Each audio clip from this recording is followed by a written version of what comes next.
Olá, irmãos e irmãs, a paz do bom Deus, sejam muito bem-vindos para mais um momento de oração, mais um momento de meditação, mais uma oportunidade de estarmos reunidos na presença do Senhor, de poder nos colocar à disposição de Deus, nos colocar à disposição do Espírito Santo para que Ele venha falar através de suas Sagradas Escrituras e possa fazer algo completamente novo em nós. Eu sou o irmão Daniel Arcanjo, carmelita pequenino da comunidade Chuva de Rosas, uma grande alegria estar aqui com vocês mais uma vez e hoje estamos aqui para rememorar, novamente, trazer a memória de Santa Isabel de Portugal, uma santa que particularmente faz parte um pouco da minha história e também faz parte dessa caminhada com a comunidade Chuva de Rosas de uma forma um tanto indireta, meio que sem querer, mas foi da vontade de Deus, então não é tão sem querer assim. Enfim, daqui a pouco eu explico mais sobre isso para vocês. O importante é saber que nós precisamos, desejamos buscar mais e mais essa vida de santidade, da mesma forma como Santa Isabel e tantos outros santos por aí, nossos santos carmelitas e tantas outras oportunidades de viver essa vida santa como foram os santos beatos e estão sendo esses santos e esses beatos de nossos tempos. Possamos então abrir nossos corações, possamos nos confiar à Santíssima Trindade e que possamos clamar o poder do Espírito Santo em nossas vidas. Estamos reunidos em nome do Pai, do Filho e do Espírito Santo. Amém. Vinde, Espírito Santo, vinde por meio da poderosa intercessão do Imaculado Coração de Maria, vossa amadíssima esposa. Vinde, Espírito Santo, vinde por meio da poderosa intercessão do Imaculado Coração de Maria, vossa amadíssima esposa. Vinde, Espírito Santo, vinde por meio da poderosa intercessão do Imaculado Coração de Maria, vossa amadíssima esposa. Amém. Primeira leitura, profecia de Amós, capítulo 9. Assim diz o Senhor: naquele dia reerguerei a tenda de Davi em ruínas e consertarei seus estragos, levantando-a dos escombros e reconstruindo tudo como nos dias de outrora. Neste modo, possuirão todos o resto de Edom e das outras nações, que são chamadas com o meu nome, diz o Senhor, que tudo isso realiza. Eis que dias virão, diz o Senhor, em que se seguirão de perto quem ara e quem ceifa, o que pisa as uvas e o que lança a semente. Os montes destilarão vinho e as colinas parecerão liquefazer. Mudarei a sorte de Israel, meu povo cativo. Eles reconstruirão as cidades devastadas e as habitarão. Plantarão vinhas e tomarão vinho. Cultivarão pomares e comerão seus frutos. Eu os plantarei sobre o seu solo e eles nunca mais serão arrancados de sua terra que eu lhes dei. Diz o Senhor teu Deus. Palavra do Senhor, graças a Deus. Salmo responsorial: o Senhor anunciará a paz para o seu povo. O Senhor anunciará a paz para o seu povo. Quero ouvir o que o Senhor irá falar. É a paz que Ele vai anunciar. A paz que o seu povo e seus amigos. A paz para os que voltam ao seu Senhor com todo o coração. A verdade e o amor se encontrarão. A justiça e a paz se abraçarão. Da terra brotará a fidelidade, e a justiça olhará aos altos céus. O Senhor nos dará tudo o que é bom, e a nossa terra nos dará suas colheitas. A justiça andará na sua frente, a salvação há de seguir os passos seus. O Senhor anunciará a paz para o seu povo. O Senhor esteja conosco, Ele está no meio de nós. Evangelho de Jesus Cristo, segundo São Mateus. Glória a vós, Senhor. Naquele tempo, os discípulos de João aproximaram-se de Jesus e perguntaram: por que razão nós, os fariseus, praticamos jejuns, mas os teus discípulos não? Disse-lhe Jesus: por acaso os amigos do noivo podem estar de luto enquanto o noivo está com eles? Dias virão em que o noivo será tirado do meio deles. Então sim, eles jejuarão. Ninguém coloca remendo de pano novo em roupa velha, porque o remendo repuxa a roupa e o rasgão fica ainda maior. Também não se coloca vinho novo em odres velhos, senão os odres se arrebentam, o vinho se derrama e os odres se perdem. Mas vinho novo se coloca em odres velhos, assim os dois se conservam. Palavra da salvação. Glória a vós, Senhor. Que as palavras do Santo Evangelho perdoem nossos pecados e nos conduzam para a vida eterna. Amém. Meus irmãos e irmãs, nós estamos passando aqui por algo muito interessante. Esse Evangelho que toca diretamente na vida de Santa Isabel de Portugal, que eu acho isso muito interessante. E eu quero começar falando justamente dela.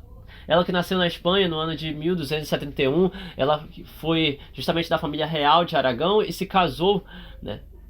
Só que há algo muito interessante no casamento dela com o rei Diniz de Portugal, porque além do fato dela ter 12 anos na época que ela se casou, ela tinha 12 anos de idade quando ela se casou, ela já era esse testemunho de vida cristã, porque ela foi criada pelo seu avô, e o seu avô era recém-convertido ao cristianismo. E isso é muito interessante se pensar que uma mulher religiosa, uma mulher que tem uma fé verdadeira e que testemunha a sua fé, ela é capaz de transformar a vida da sua casa, ela é capaz de transformar o ambiente da sua casa, nesse caso, o ambiente do seu reino.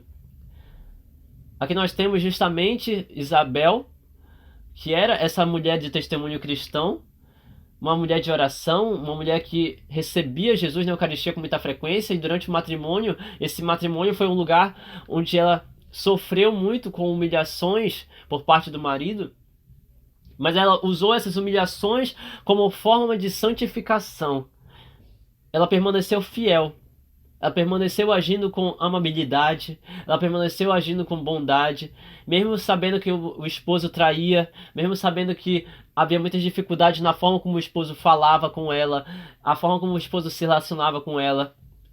Ela era rainha. Ela era rainha. E mesmo assim, ela passava por todas as situações. Ou seja, mesmo sendo a rainha, o rei achava que podia fazer qualquer coisa. Ela se manteve coerente com a sua fé. O rei não. O rei era ateu, o rei não se importava com essas crenças naquela época. E durante esse período, ela passou por todas as situações. E por que eu falei que toca, né? A leitura de hoje, as leituras de hoje tocam diretamente na vida de Santa Isabel. E aí, comentando sobre essa questão da humilhação, nós temos a profecia de Amós que vai trazer de volta essa necessidade do povo de Israel ouvir mais uma vez que Deus necessita ser verdadeiramente o Senhor dos Senhores, o Rei dos Reis na vida do seu povo, de um povo que se afastou, de um povo que não aceitou, de um povo que está desviado.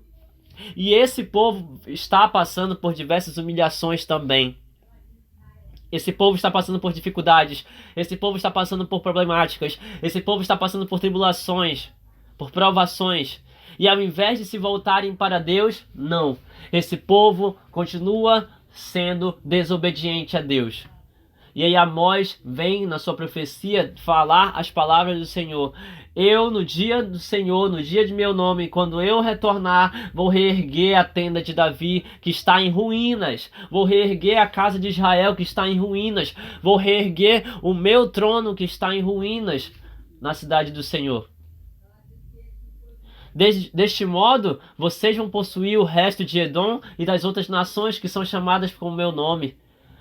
Eis que dias virão em que o Senhor, em que se seguirão de perto a quem ara e quem ceifa, o que pisa as uvas e o que lança a semente.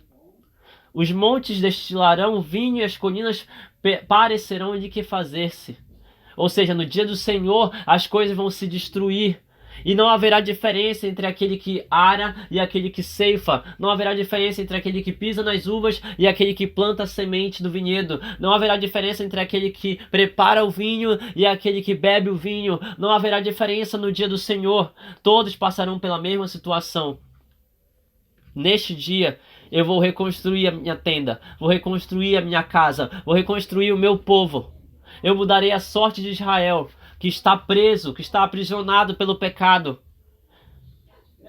Em outras palavras, meus irmãos e irmãs, um povo que está em humilhação, um coração que está sendo humilhado, é um coração que deve se voltar urgentemente para Deus, para que essa humilhação seja transformada em motivação de santificação. Motivo de santificação. Você está sendo humilhado, você está passando por injúrias, você está passando por mentiras, passando por calúnias, passando por situações onde as pessoas ao teu redor te atingem de alguma maneira, te afetam de alguma maneira. Use isso como causa de santificação. Use isso como forma de se aproximar mais e mais do Senhor teu Deus na oração.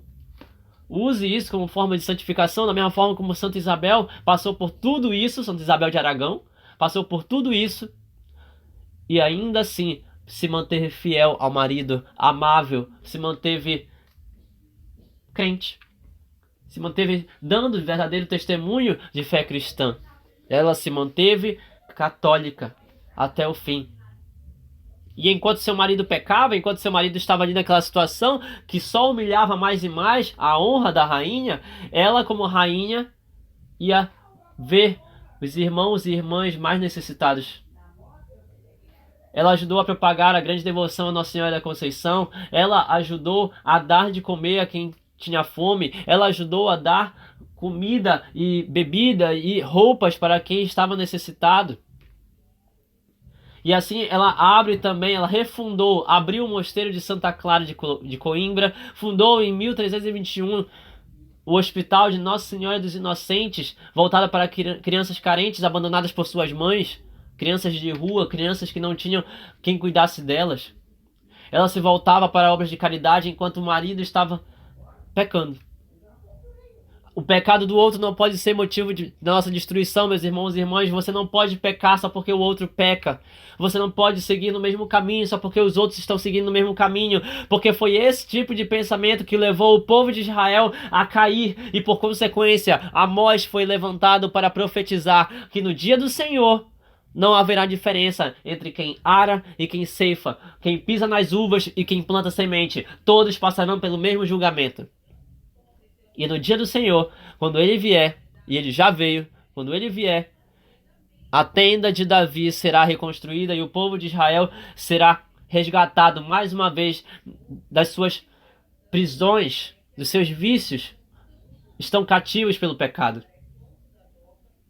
E aí nós entendemos então por que o Salmo de hoje vai falar justamente disso. O Senhor anunciará a paz para o seu povo, quando Deus enviar o seu Filho unigênito, para que diante dele toda a verdade seja revelada, perceberemos que a paz que ele vai anunciar é a presença de Jesus em nosso meio, pela força do Espírito Santo que habita em nós. Que foi justamente o que nós vimos ontem, que foi justamente o que nós percebemos na vida de São Tomé, né? E hoje nós estamos aqui para observar justamente aquilo que ouvimos na quinta-feira.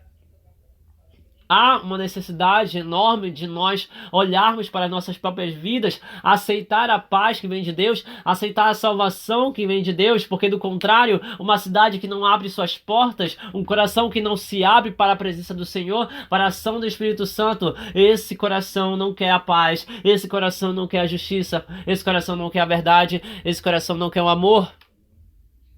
Foi o que aconteceu com justamente o esposo de Santa Isabel de Portugal. Corações fechados não se convertem, corações fechados não querem novidade, corações fechados não querem paz, corações fechados não querem Cristo, corações fechados não querem o Espírito Santo agindo. Por quê? Porque vai precisar renunciar ao pecado, vai precisar renunciar aos costumes ruins, vai precisar renunciar aos desejos ruins, vai precisar renunciar a coisas que nós fazemos no nosso dia a dia. E aqueles que se fecham é porque não querem mudar de realidade. Nós vimos isso na quinta-feira. A súplica de São Paulo aos Efésios ontem, na festa de São Tomé, foi sobre isso. Lembrar que nós fomos resgatados e que agora nós temos uma vida centrada pelo sangue de Jesus Cristo, que morreu na cruz por nós e nos resgatou desse pecado. E é justamente disso que Amós está falando na primeira leitura. E não à toa, agora que nós fomos resgatados, agora que nós temos a gloriosa presença de Jesus na Santa Eucaristia, assim como Santa Isabel de Portugal buscava a Eucaristia, buscava essa vida santa constantemente, desde criança, ela se casou com 12 anos, desde criança ela buscava essa vida santa, assim como ela buscava a gloriosa presença de Jesus na Eucaristia. Nós precisamos buscar Jesus na Eucaristia também, porque o noivo está no nosso meio, o noivo foi glorificado, o noivo já nos salvou, ele já nos resgatou, e diante do noivo, na presença do noivo, nós não estamos mais em jejum, nós não estamos mais destruídos, nós não estamos mais acabados, nós fomos resgatados e fomos reconstruídos para agora buscarmos também a salvação que, por meio de Jesus Cristo, na cruz de Cristo, nós alcançamos para a vida eterna. Pelo seu sangue derramado, nós alcançamos para a vida eterna. No seu corpo santo que é entregue em sacrifício para nós, em cada santa missa, nós temos a festa, o banquete do Cordeiro, para justamente nos alegrarmos e glorificarmos ao nosso Senhor. Por isso, não existe mais essa possibilidade de continuarmos com as nossas roupas velhas, com as nossas velhas vestes. Não. Agora é a busca real por uma vida nova, por uma busca pela roupa mais nova, por essas vestes novas que de fato vão nos conduzir para uma vida de santidade com Cristo, com o noivo.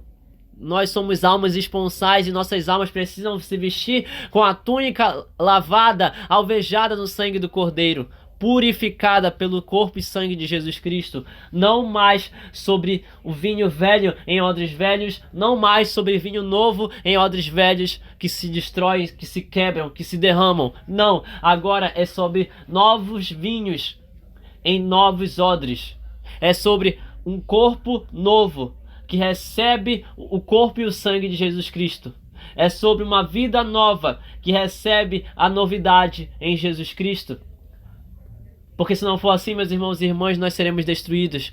Ou seja, se você seguir com a sua vida como alguém em vida velha, como diz o evangelho de hoje, se você seguir com essa roupa velha, querendo comungar de Jesus Cristo, São Paulo vai dizer que estará comungando da própria condenação. Não, é sobre aceitar a conversão, é sobre querer ser melhor, é sobre mudar nossas atitudes, é sobre mudar nosso jeito de pensar, é sobre mudar as nossas vidas, para que assim nós possamos ser dignos a cada dia de receber Jesus Cristo mais e mais e mais na sua força enviada pelo poder do Espírito Santo, que é a presença viva do próprio Deus em nós. Nós precisamos ser novos, porque o Espírito Santo gera novidade. Nós precisamos ser novos para que recebamos a vida nova em Jesus Cristo todas as vezes que nós formos comungar. É por causa desse mesmo Jesus na Eucaristia, é por causa dessa vida nova na Eucaristia que Santa Isabel operou obras de caridade, enquanto seu esposo, seu marido, o rei, ele estava na sua vida velha e seguia pecando. Vocês conseguem como a palavra de Deus hoje toca diretamente na vida de Santa Isabel, e como a vida de Santa Isabel, mesmo sendo tão jovem, como ela já era um exemplo de vida cristã para aquele povo e para nós também hoje. Isso é muito único. E eu falei para vocês que eu ia comentar como a Santa Isabel toca, né, em nós.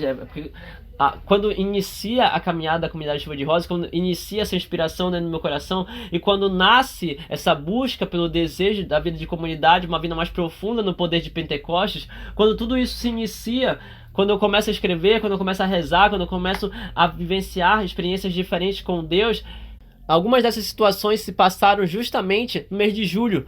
E um desses dias marcantes que eu comecei a escrever sobre a comunidade Chuva de Rosas foi justamente no dia 4 de julho de 2024, dia de Santa Isabel de Portugal. Por isso que eu falei que, de certa forma, ela toca um pouco na comunidade Chuva de Rosas, né? Por causa disso, porque ela toca um pouco no meu coração, e eu acho isso muito interessante.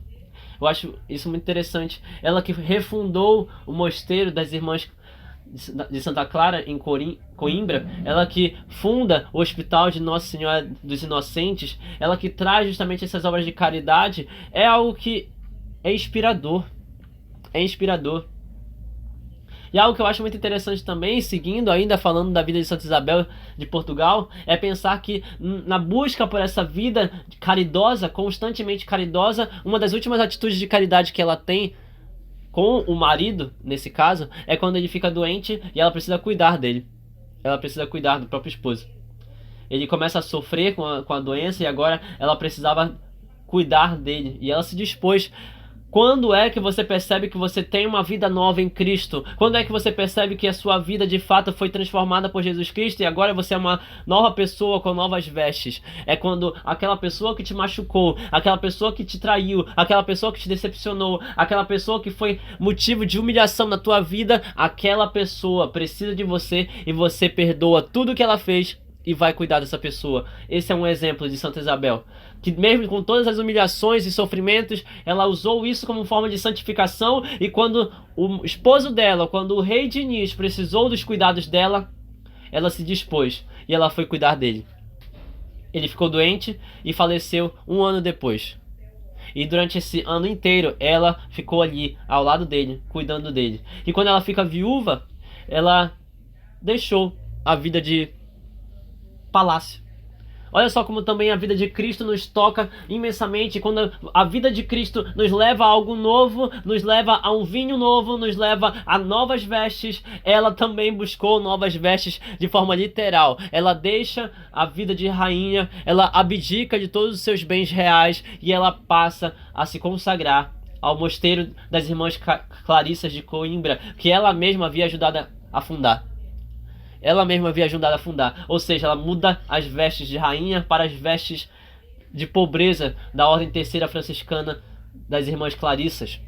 Ela deixa sua condição de rainha cheia de luxos, cheia de riquezas, passa a uma vida de caridade profunda, mas agora com pobreza profunda e espiritual também. E assim ela sai de Coimbra e ela vai ao encontro de seu filho em 1336, devido a um novo conflito familiar que se iniciou. Ela foi acolhida por seu filho e ali ela fica enferma. Mas isso não muda o fato de que, na sua busca por uma vida cristã, ela continuou testemunhando a sua fé forte em Jesus Cristo. Mesmo quando estava doente, mesmo quando estava fora do mosteiro, mesmo quando estava com seu filho, já nos seus últimos anos de vida, ela foi acolhida por seu filho e ele a viu falecer no dia 4 de julho de 1336, no mesmo ano. E ela foi sepultada, retornando ao mosteiro de Coimbra. E isso é muito interessante, meus irmãos e irmãs, isso é muito forte. De alguém que poderia ter sido cada vez mais um sinal de luxo, um sinal de pecado também, assim como foi o rei. Não, ela como rainha foi exemplo direto para um povo. Foi exemplo total para um povo que não mais só o povo de Portugal, mas também o povo do mundo inteiro, porque hoje nós estamos já lembrando sobre a vida dela.